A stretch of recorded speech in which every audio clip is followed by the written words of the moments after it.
दिनांक 3/10/2025 रोजी रात्री 9:30 वाजताच्या दरम्यान जळगाव फाटा निफाड पोलीस स्टेशन नाशिक या ठिकाणी एका जे फिर्यादी आहे सिद्धार्थ मनोहर साळवे यांच्यावर गोळीबार झाल्याची बातमी आम्हाला मिळाली।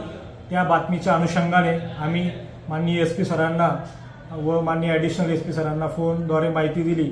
त्या संदर्भाने जिल्ह्याचे पोलीस अधीक्षक माननीय बाळासाहेब पाटील साहेब, अप्पर पोलीस अधीक्षक माननीय मिरखेलकर साहेब यांनी आरोपींना अटक करण्याबाबत आणि गुन्ह्याचा तपास लावण्याबाबत मार्गदर्शन केले।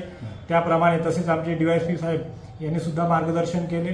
त्याप्रमाणे आम्ही 3 पथक सोबत आमच्या एलसीबीची टीम पण होती, असे 3 पथक तयार करून गुन्हेगारांना अटक केली। काल 2 गुन्हेगार अटक होते, याच्यातील जे सिद्धार्थ साळवे आणि आयुष भावसार हे 2 आरोपी जे ते काल अटक होते, त्यांचा रिमांड घेण्यात आलेला होता।